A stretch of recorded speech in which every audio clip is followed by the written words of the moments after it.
மினாசான் கொன்னிச்சிவா, வணக்கம். சென்னையில் JLPT applications வந்துருச்சு. ஸோ எல்லாரும் அப்ளை பண்ணியிருப்பீங்க அப்படின்னு நம்புகிறேன். இன்னைக்கு நம்ம ஜேஎல்பிடி N5 லெவலுக்கான ஒரு பேசிக்கான ஒரு விஷயம் பார்க்க போகிறோம். அது என்ன அப்படின்னா, தமிழில் சுட்டெழுத்துக்கள் ஆ இ உ, அது இது, இந்த மாதிரியெல்லாம் நம்ம சொல்லுவோம் இல்லையா? ஸோ அந்த மாதிரி இருக்கிற டெமான்ஸ்ட்ரேட்டிவ் ப்ரோனவுன்ஸ் அப்படின்னு சொல்லக்கூடிய டாப்பிக்கை தான் வந்து இன்றைக்கி நம்ம கவர் பண்ண போகிறோம். N5 லெவலில் வந்து நம்ம இந்த கொரே, சொரே, அரே, கொனோ, சொனோ, அனோ, கொக்கோ, சொக்கோ, அசோக்கோ, கொச்சிரா, சொச்சிரா, அச்சிரா, இந்த மாதிரியான வார்த்தைகள் நம்ம யூஸ் பண்ணுவோம். அதை பற்றின ஒரு பேசிக் எக்ஸ்பிளனேஷன் தான் இந்த வீடியோவில் நான் சொல்ல போகிறேன். ஸோ ஃபஸ்ட்டு டாபிக் வந்து நம்ம கொரே, சொரே, அரே எடுத்துக்கலாம். தமிழில் பார்த்தோம் அப்படின்னா இது, உது, அது அப்படின்னு எழுதியிருக்கு. நம்ம இந்த உது அப்படிங்கிற அந்த உகரச்சுட்டு வந்து இப்போ அதிகமாக நம்ம யூஸ் பண்ணுறது இல்லை தமிழில். பட் ரொம்ப பழங்காலத்தில் அது இருந்திருக்கு அப்படின்னு சொல்கிறாங்க.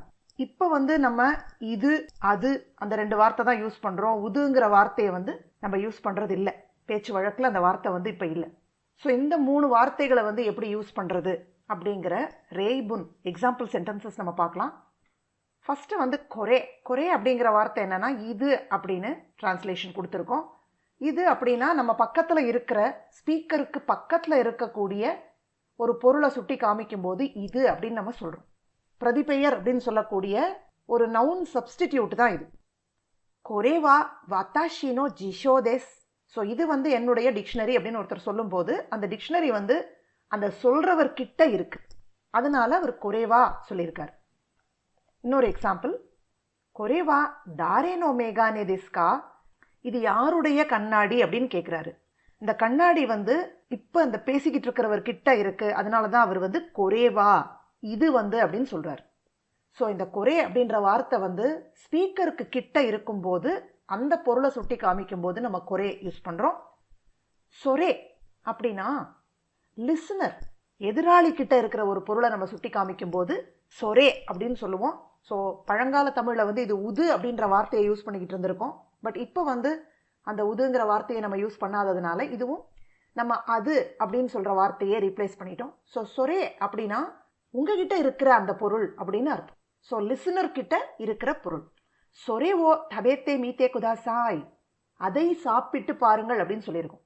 அதாவது உங்ககிட்ட ஒரு பொருள் இருக்கு இல்லையா, அதை கொஞ்சம் சாப்பிட்டு பாருங்க அப்படின்னு சொல்கிறோம். சொரே ஓ தபேத்தே மீத்தே குதாசாய். சொரேவா கியோ காஷோ தெஸ்கா, அது வந்து ஒரு டெக்ஸ்ட் புக்கா அப்படின்னு கேட்குறாங்க. கியோ காஷோ அப்படின்னா டெக்ஸ்ட் புக்னு அர்த்தம். ஸோ அது அப்படின்னு கேட்கும்போது அந்த எதிராளி கிட்ட அந்த புக்கு இருக்கு, அதனால இவர் அதை சுட்டி காமிச்சு நீங்க கையில வச்சிருக்கீங்கல்ல அது வந்து ஒரு பாட புத்தகமா அப்படின்னு கேட்குறாரு. ஸோ இதுதான் சொரே உடைய யூஸ். அடுத்த வார்த்தை அரே. அரே அப்படின்னு சொல்லும்போது for from both speaker and listener அப்படின்னு நம்ம சொல்றோம். பேசிக்கிட்டு இருக்கிறவருக்கும் கேட்டுக்கிட்டு இருக்கிறவருக்கும் 2 பேரை விட்டு தள்ளி இருக்கிற ஒரு பொருளை சொல்லும்போது அரே அப்படின்ற வார்த்தையை நம்ம யூஸ் பண்ணுவோம். அரேவா ஃபுஜிசான் தெஸ்கா. ஸோ கொஞ்சம் தள்ளி இருக்கிற ஒரு மலையை காமிச்சு அது வந்து ஃபுஜி மவுண்டேனா அப்படின்னு கேட்குறாங்க. அடுத்து அரேவா ஷிஞ்சுகுயே இக்கு பஸ் தெஸ்கா. இந்த பேசுகிறவர் கேட்குறவர் 2 பேர் விட்டு தள்ளி ஒரு பஸ் இருக்கு, அந்த பஸ்ஸை சுட்டி காமிச்சு கேட்குறாரு, அது வந்து ஷிஞ்சுக்குக்கு போகிற பஸ்ஸா அப்படின்னு கேட்குறாரு. அரேவா ஷிஞ்சுகுயே இக்கு பஸ் தெஸ்கா. ஸோ போகின்ற பஸ்ஸா அப்படின்னு கேட்குறாரு. ஸோ இங்கே வந்து நம்ம ஆக்சுவல் இன்டென்ஷன் என்னன்னா, இங்கே வந்து உங்களுக்கு கொரே, சொரே, அரே அதை சொல்லி கொடுக்கணும் அப்படின்றது தான். பட் அது வந்து ரொம்ப ரொம்ப பேசிக்கு. இந்த சென்டென்ஸில் வந்து நம்ம ரூட் ஃபார்ம் யூஸ் பண்ணியிருக்கோம். ஷிஞ்சுகுயே இக்கு பஸ் தெஸ்கா அப்படின்லாம் நம்ம கொஞ்சம் டஃப்பான கிராமர் வந்து யூஸ் பண்ணியிருக்கோம். ஸோ இந்த சென்டென்ஸ் உங்களுக்கு ஆல்ரெடி புரிஞ்சிச்சு அப்படின்னு சொன்னால் கண்டிப்பாக இந்த கொரே, சொரே, அரே வந்து உங்களுக்கு அதுக்கு முன்னாடியே புரிஞ்சிருக்கும். ஸோ இது வந்து ஒரு ரீகேப் லெசனாக இருக்கும் உங்களுக்கு. அடுத்த 3 வார்த்தை கொனோ, சொனோ, அனோ. ஸோ முன்னாடி பார்த்தது வந்து கொரே, சொரே, அரே, அதுக்கு என்ன டிரான்ஸ்லேஷன் அப்படின்னு சொன்னால் இது, அது அப்படின்னு சொன்னோம். இப்போ இங்கே வந்து என்ன பார்க்குறோம் அப்படின்னா இந்த, அந்த அப்படின்னு பார்க்குறோம். ஸோ இந்த பேனா, இந்த புத்தகம், அந்த நபர், அந்த மாதிரி இருக்கிற வார்த்தைகள் பார்க்க போகிறோம். ஃபஸ்ட்டு கொனோ. இந்த கொனோ எம்பிட்ஸு வா தாரேனோ தெஸ்கா. ஸோ எம்பிட்ஸு அப்படின்னா பென்சில், தாரேனோ தெஸ்கா அப்படின்னா யாருடையது. ஸோ நம்ம கொனோ எம்பிட்ஸு அப்படின்னு சொல்கிறோம். அப்போது பேசிக்கிட்டு இருக்கிறவர்கிட்ட தான் அந்த எம்பிட்ஸு இருக்குது அப்படிங்கிறத நம்ம புரிஞ்சுக்கிறோம். கொனோ பென் வா கக்கியாசி டெஸ். இந்த பென் வந்து எழுதுறதுக்கு ஈஸியாக இருக்குது அப்படின்னு சொல்கிறாங்க. கக்கியாசி அப்படின்னா ஈஸி டு ரைட். ஸோ இந்த பேனா அப்படின்னு சொல்லியிருக்கோம். அப்போ பேசிகிட்டு இருக்கிறவர்கிட்ட தான் அந்த பேனா இருக்குது அப்படின்னு அர்த்தம். அடுத்து சொனோ, அதாவது லிசனர் கிட்ட இருக்கிற ஒரு பொருளை சுட்டி காமிச்சு நம்ம சொல்லும் போது சொனோ அப்படின்ற வார்த்தையை நம்ம யூஸ் பண்ணுவோம். அதாவது உங்ககிட்ட இருக்கிற அந்த பொருள் அப்படின்னு அர்த்தம். சொனோ தொகேவா இக்குரா தேஷிதாக்கா. ஸோ ஒருத்தர் ஒரு நல்ல வாட்ச் கட்டியிருக்காரு, அதை பார்த்து நம்ம கேட்குறோம், நீங்கள் கட்டியிருக்கீங்க இல்லையா, அந்த வாட்ச் வந்து எவ்வளவு, how much did it cost அப்படின்னு கேட்குறோம். சொனோ கபான் வா ஸ்டேக்கி தேஸ்னே தோக்கோதே கைமாஷிதாக்கா. ஸோ ஒருத்தங்க ஒரு அழகான ஹேண்ட்பேக் வச்சுருக்காங்க, அதை பார்த்து நம்ம கேட்குறோம், அந்த ஹேண்ட்பேக், அதாவது நீங்கள் வச்சுட்டு இருக்கிற அந்த ஹேண்ட்பேக் வந்து ரொம்ப அழகாக இருக்குது. ஸ்டேக்கி தேஸ் அப்படின்னா ரொம்ப ஒண்டர்ஃபுல்லாக இருக்குது. தோக்கோதே கைமாஷிதாக்கா, எங்கே வாங்குனீங்க அப்படின்னு கேட்குறாங்க. அந்த எதிராளி கிட்ட இருக்கிற ஒரு பொருளை நம்ம சொல்லும் போது சொனோ யூஸ் பண்ணுறோம். அடுத்து அனோ. அனோ அப்படின்னா பேசுகிறவர் கேட்குறவர் ரெண்டு பேர் விட்டு தள்ளி இருக்கிற ஒரு பொருளை நம்ம சொல்லும் போது, அதை குறிப்பிடும் போது நம்ம அனோ யூஸ் பண்ணுறோம். அனோஹிதோவா தாரே தேஸ்கா. ஸோ கொஞ்சம் தூரத்தில் ஒருத்தர் நிற்கிறாரு, அவரை பார்த்து இவங்க ரெண்டு பேரும் பேசிக்கிறாங்க, அந்த நபர் வந்து யாரு அப்படின்னு. அனோஹிதோவா தாரே தேஸ்கா. அனோ குருமாவா தனக்கா சன் நோ தெஸ். ஸோ கொஞ்சம் தூரம் தள்ளி ஒரு கார் நிற்கிது, அதை பார்த்துட்டு இந்த ஸ்பீக்கரும் லிசனரும் பேசுகிறாங்க. அனோ குருமாவா தனக்கா சன் நோ தெஸ். அந்த கார் வந்து தனக்கா சான் உடையது. ஸோ இது வந்து கொனோ சொனோ அனோ அந்த மூணு வார்த்தைகளுடைய யூசேஜ். இதே மாதிரி கோ சோ ஆ யூஸ் பண்ணுற அடுத்த வார்த்தை நம்ம N5ல படிக்கிறது என்னன்னா கோகோ சொக்கோ அசோக்கோ. கொக்கோ அப்படின்னா திஸ் பிளேஸ், அதாவது இந்த இடம். சோக்கோ அப்படின்னு சொன்னால் அந்த எதிராளி இருக்கிற அந்த இடம். அசோக்கோ அப்படின்னா ரெண்டு பேரை விட்டு தள்ளி இருக்கிற ஒரு இடம். ஸோ இதெல்லாம் வந்து லொக்கேஷன் அட்வர்ப்ஸ் அப்படின்னு நம்ம சொல்கிறோம். ஸோ கொக்கோ யூஸ் பண்ணி ஒரு எக்ஸாம்பிள் பார்க்கலாம். கொக்கோ நீ சுவத்தே குதாசாய். ஸோ இந்த ஸ்பீக்கர் வந்து தம் பக்கத்தில் இருக்கிற ஒரு இடத்த சுட்டி காமிச்சு இந்த இடத்துல உட்காருங்க அப்படின்னு சொல்கிறாங்க. கொக்கோ நீ இந்த இடத்தில் அமருங்கள் அப்படின்னு சொல்கிறாங்க. கொக்கோ வா தொஷோகான் தேசியோ ஷிசுகானி ஷிதே குதாசாய். கொக்கோ வா தொஷோகான் தேஸ். ஸோ இந்த இடம் வந்து ஒரு தொஷோகான், அதாவது லைப்ரரி. ஷிசுகானி ஷிதே குதாசாய், அமைதியாக இருங்கள் அப்படின்னு சொல்கிறாங்க. ஸோ இங்கேயும் அந்த ஷிசுகானி ஷிதே குதாசாய் அப்படிங்கிறத ஒரு செட் ஃப்ரேஸாகவே நீங்கள் ஞாபகம் வச்சுக்கலாம், நிறைய வாட்டி எக்ஸாமில் வந்திருக்கு. அடுத்து சொக்கோ. சொக்கோ அப்படின்னா அந்த எதிராளி இருக்கிற அந்த இடம்னு அர்த்தம். அதாவது பேசுகிறவர்கிட்ட இல்லாமல் லிசனர் கிட்ட இருக்கிற பிளேஸ். எரேபேதாவா சோக்கோ தேஸ். ஸோ லிஃப்ட் வந்து உங்கள் பக்கம் தான் இருக்குது, அங்கே இருக்குது அப்படின்னு சொன்னால் உங்கள் பக்கம் இருக்குது, லிசனர் பக்கம் இருக்குது அப்படின்னு சொல்கிறாங்க. சொக்கோவா தச்சீரி கின்ஷி தெஸ். ஸோ இது கொஞ்சம் கஷ்டமான வார்த்தை. தச்சீரி கின்ஷி அப்படின்னா நோ என்ட்ரி, அதாவது ட்ரெஸ்பாசஸ் ப்ரொஹிபிட்டட் சொல்லுவோம் இல்லையா, உள்ளே வரக்கு அனுமதி கிடையாது அப்படின்னு சொல்கிறோம். ஸோ ஒருத்தர் வந்து அந்த இடத்துக்கு போக ட்ரை பண்ணிக்கிட்டு இருக்காரு, அப்போ நீங்கள் இருக்கிற இடம் வந்து தச்சீரி கின்ஷி அப்படின்னு இன்னொருத்தர் சொல்கிறார். அடுத்த வார்த்தை அசோக்கோ. அசோக்கோ அப்படின்னா ஸ்பீக்கர் லிசனர் ரெண்டு பேரை விட்டு தள்ளி இருக்கிற ஒரு பிளேஸை குறிக்கும் போது நம்ம அசோக்கோ யூஸ் பண்ணுவோம். கியோஷிட்சுவா அசோக்கோ தேஸ். கிளாஸ் ரூம் வந்து அங்கே இருக்குது அப்படி சொல்கிறோம், அந்த இடம் அப்படின்னு சொல்கிறோம். அதாவது பேசுகிறவர் கேட்குறவர் ரெண்டு பேரை விட்டு தள்ளி இருக்கிற இடம். கியோஷிட்சு அப்படின்னா கிளாஸ் ரூம். அசோகோனி தத்தேரு ஹிதோவா தனகா சான்னோ ஒக்குசான் தேஸ். கொஞ்சம் டிஃபிகல்ட்டான சென்டென்ஸ் இது.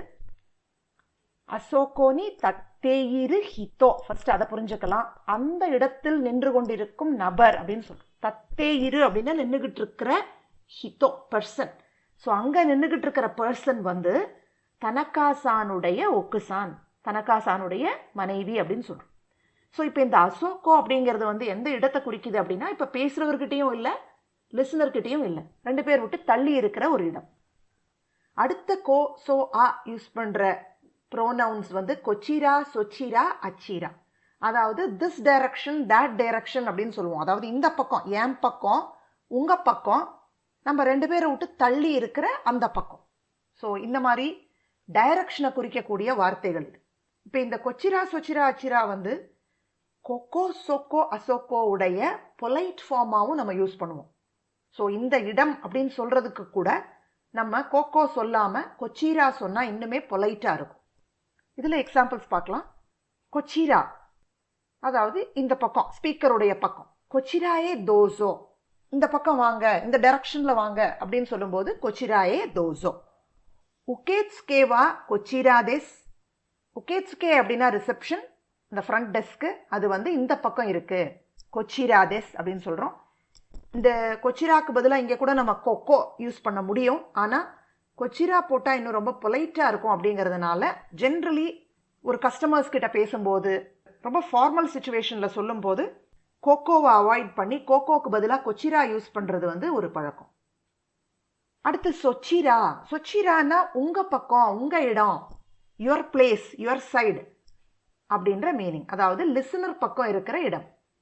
சொச்சிரானோ செக்கிடே ஒமாச்சி குதாசாய். ஸோ இது ரொம்ப ரொம்ப பொலைட்டாக ஒருத்தங்க சொல்கிறாங்க, உங்கள் பக்கத்தில் இருக்கிற சீட்டில் உட்காந்து வெயிட் பண்ணுங்க அப்படின்னு சொல்கிறாங்க. செக்கி அப்படின்னா சீட்டு, ஒமாச்சி குதாசாய் அப்படிங்கிறது வந்து மத்தே குதாசாய் அப்படின்னு சொல்கிறதோட ஒரு பொலைட் ஃபார்ம். நம்ம சோன்கே கோ அப்படின்னு சொல்லுவோம், ரொம்ப ரொம்ப ஒரு ஆனரிஃபிக் ஃபார்ம். அடுத்து ஃபோனில் ஒருத்தர் பேசுகிறாரு, சொச்சிரானோ தென்கி வா தோதிஸ்கா. அதாவது உங்கள் பக்கம், அங்கே வந்து தென்கி எப்படி இருக்கு, தென்கினா வானிலை, அங்கே வெதர் எப்படி இருக்கு அப்படின்னு கேட்குறாங்க. அதாவது உங்கள் சைடு, எதிராளி பக்கம். அடுத்த வார்த்தை அச்சிரா. அச்சிரா அப்படின்னா ஸ்பீக்கர் அண்ட் லிஸ்னர் ரெண்டு பேர் விட்டு தள்ளி இருக்கிற இன்னொரு டைரக்ஷன், இன்னொரு பக்கம், வேற பக்கம். ஃபுஜிசான் வா அச்சிரானி மியேமாஸ். ஸோ ஒரு கைடு சொல்றாரு, ஃபுஜிசான் பாருங்க, அங்கே கண்ணுக்கு தெரியுது பாருங்க அப்படின்னு சொல்றாரு. மியேமாஸ் அப்படின்னா கண்ணுக்கு தென்படுது அப்படின்னு அர்த்தம். அச்சிரானா that direction, that side. டெகுச்சி வா அச்சிராதே கொசைமாஸ். ஸோ இந்த தே கொசைமாஸ் யூஸ் பண்ண சென்டென்ஸை பார்த்தோன்னே நமக்கு தெரியுது இது ரொம்ப ரொம்ப பொலைட்டாக ஒரு ஆனரிஃபிக் சென்டென்ஸு அப்படின்னு நமக்கு தெரியுது. ஸோ டெகுச்சிவா அச்சிரா டெஸ் அப்படின்னு சொல்கிறதுக்கு பதிலாக டெகுச்சிவா அச்சிராதே கொசைமாஸ் சொல்லியிருக்காங்க, ரொம்ப பொலைட்டாக சொல்லியிருக்காங்க. ஸோ எக்ஸிட் வந்து அந்த பக்கம் இருக்குது அப்படின்னு. இந்த கோ சோ ஆ இந்த வார்த்தைகளில் வந்து இன்னும் கொஞ்சம் டிஃபிகல்ட்டான இந்த மாதிரியான அட்வர்ப்ஸும் இருக்குது. கொன்னா, சொன்னா, அண்ணா, கோயிவு, சோயிவு, ஆயிவு. ஸோ இந்த மாதிரியான வார்த்தைகளும் இருக்குது. கொன்னா, சொன்னா, அண்ணா அப்படின்னா இப்படிப்பட்ட, அப்படிப்பட்ட அப்படின்னு அர்த்தம். கோயிவுனாலும் அதே அர்த்தம் தான். இது கொஞ்சம் N4 லெவலில் இருக்கும். இதில் ரேபுன் பார்க்கலாம். கொன்னா அப்படின்னா இப்படிப்பட்ட, அதாவது இந்த ஸ்பீக்கர் சொல்கிற திஸ் கைண்ட் ஆஃப். கொன்னா டிசைன்கா ஸ்கீடேஸ். ஸோ ஒரு டிசைன் எடுத்து காமிக்கிறாரு அந்த ஸ்பீக்கர், அந்த டிசைனை பார்த்துட்டு இப்படிப்பட்ட டிசைன் தான் எனக்கு பிடிக்கும் அப்படின்னு சொல்கிறார். கொன்னா டிசைன்கா ஸ்கீடேஸ். அடுத்து கொன்னானி ஒய்ஷீரிங்கோவோ தபேதா கொத்தோகா நாய் சொல்லியிருக்காரு. கொன்னானி இப்படிப்பட்ட, அதாவது இந்த அளவுக்கு, ஒய்ஷீரிங்கோ ஒரு டேஸ்டியான ஆப்பிளை தபேதா கொத்தோகா நாய் சாப்பிட்டது கிடையாது அப்படின்னு சொல்கிறார். இந்த தாஃபார்ம் ப்ளஸ் கொத்தோகா நாய் அப்படின்னா இது வரைக்கும் அதை செஞ்ச எக்ஸ்பீரியன்ஸ் கிடையாது அப்படின்னு அர்த்தம். ஸோ கையில் ஒரு ஆப்பிள் வச்சுட்டு பாதி சாப்பிட்டுட்டாரு, அப்போ சொல்கிறாரு இந்த அளவுக்கு ஒரு டேஸ்டியான ஆப்பிளை நான் இது வரைக்கும் சாப்பிட்டதில்லை. கொன்னானி ஒய்ஷீரிங்கோவோ தபேதா கொத்தோகா நாய். இப்படிப்பட்ட ஒரு பொருள் அப்படின்னு சொல்லும்போது இந்த கொன்னா அப்படின்ற வார்த்தையை யூஸ் பண்ணுறாங்க. சொன்னா அப்படின்ற வார்த்தை என்னன்னா அந்த எதிராளி கிட்ட இருக்கிற அப்படிப்பட்ட, அதாவது நீங்க நினைக்கிற மாதிரி, நீங்க சொல்ற மாதிரி, உங்ககிட்ட இருக்கிற மாதிரி, அப்படிப்பட்ட அப்படின்ற மீனிங்ல யூஸ் ஆகும் சொன்னா. கியாக்கு அப்படின்னா கஸ்டமர், தென் இன் அப்படின்னா கடைக்காரர். ஸோ ஒரு கஸ்டமரும் ஒரு கடைக்காரரும் பேசுறாங்க. ஷஷின் ஓ மிசே நாகாரா, போட்டோவை காண்பித்து கொண்டே ஒரு கியாக்கு, ஒரு கஸ்டமர் வந்து கேட்குறாரு, கொரே அரிமாஸ்கா, இந்த கையில் காமிக்கிறனே இந்த பொருள் உங்ககிட்ட இருக்கா அப்படின்னு கேட்குறாரு. கொரே அரிமாஸ்கா அப்படின்னு கேட்குறாரு. அதுக்கு தென்னியன் சொல்றாரு, சொன்ன ஷோஹின்வா கொசைமாசேன். அதாவது அரிமாசேன் அப்படின்னு தான் அவர் சொல்ல வராரு. ரொம்ப பொலைட்டா கஸ்டமர் கிட்ட சொல்றதுனால கொசைமாசேன் சொல்றாரு. சொன்ன ஷோஹின்வா கொசைமாசேன், நீங்க சொல்ற மாதிரி அப்படிப்பட்ட பொருள் வந்து எங்க கிட்ட கிடையாது. அடுத்தது அண்ணா அப்படின்னா ஸ்பீக்கர் கிட்டையும் இல்லை, லிசனர்கிட்டையும் இல்லை, கொஞ்சம் தூரம் தள்ளி இருக்கிற ஒரு பொருளை பார்த்து அப்படிப்பட்ட அப்படின்னு சொல்றாங்க. அசோகோமித்தே வதாஷிவா அன்னா குருமாகா ஹொஷினோயோ. ஸோ ரொம்ப க்ளோஸாக இருக்கிற டூ பீப்புள், மேபி ஃபேமிலியாக இருக்கலாம், அந்த மாதிரி இருக்கிற டூ பீப்புள் பேசிக்கிறாங்க. அசோகோமித்தே, அங்கே பாருங்க, எனக்கு அன்னா குருமாகா ஹொஷினோயோ, அப்படிப்பட்ட கார் தான் எனக்கு வேணும் அப்படின்னு கேட்குறாங்க. குருமாகா ஹொஷி அப்படின்னா கார் வேணும்னு அர்த்தம். அன்னா குருமா அப்படின்னா அப்படிப்பட்ட கார், அதாவது நம்ம 2 பேரை விட்டு தள்ளி ஒரு கார் இருக்கு இல்லையா, அந்த மாதிரி கார் தான் எனக்கு வேணும் அப்படின்னு கேட்குறாங்க. நெக்ஸ்ட்டு, அன்னா தக்காயி பீரு தோயத்தே தத்தே தாந்தாரோ. இப்போ 2 பேர் ஒரு உயரமான ஒரு பில்டிங்கை பார்க்குறாங்க. பார்த்துட்டு ரொம்ப ஆச்சரியத்தோட சொல்கிறாங்க. ஒருத்தவங்க சொல்கிறாங்க, அன்னா தக்காயி பீரு, அப்படிப்பட்ட ஒரு உயரமான ஒரு பில்டிங் தோயத்தே தத்தே தாந்தாரோ, எப்படி கட்டினாங்களோ அப்படின்னு தத்தே தாந்தாரோன்னு ஒரு ஆச்சரியத்தோட சொல்கிறாங்க. எப்படி கட்டினாங்களோ தெரியலையே அப்படின்னு. ஸோ இந்த ரெண்டும் பார்த்தீங்கன்னா கொஞ்சம் டிஃபிகல்ட்டான சென்டென்ஸு. இந்த தத்தே தாந்தாரோ இந்த மாதிரியான கிராமர்லாம் நம்ம N4ல் பார்ப்போம். முக்கியமாக இந்த வீடியோ எதுக்கு அப்படின்னா, இதில் நம்ம சொல்லியிருக்கிற எல்லா விஷயமுமே பார்த்தீங்கன்னா இந்த ஸ்பீக்கர் லிசனர் இவங்க கண்ணு முன்னாடி இருக்கிற பொருளை சுட்டி காமிச்சு இவங்க சொல்கிறாங்க. ஸோ எல்லா பொருட்களுமே ஃபிசிக்கல் ஆப்ஜெக்ட்ஸ், கண்ணு முன்னாடி இருக்கிற ஒரு ஆப்ஜெக்ட்ஸை தான் அவங்க சொல்லியிருக்காங்க. ஸோ கண்ணு முன்னாடி சப்போஸ் அந்த ஆப்ஜெக்ட் இல்லைன்னா, எப்பயோ நடந்த விஷயத்தையோ இல்லை வேற எங்கேயோ இருக்கக்கூடிய ஒரு விஷயத்தை பற்றி இவங்க பேசும்போது, அப்போ நம்ம கோ, சோ, ஆ இந்த 3த்துல எதை யூஸ் பண்ணணும் அப்படிங்கிறது கொஞ்சம் கன்ஃபியூசிங்காக இருக்கும். ஸோ அதை தான் நம்ம இதே வீடியோவுடைய பார்ட் 2ல் பார்க்க போகிறோம். அது ஆக்சுவலி நம்ம N3ல தான் கவர் பண்ணுவோம். சப்போஸ் நீங்கள் N3 படிக்கிறவங்களா இருந்தீங்கன்னா இந்த பார்ட் 2 வீடியோவையும் மறக்காமல் பாருங்கள். தேங்க்யூ ஃபார் வாட்சிங். அரிகதோ கோசைமாஷிதா.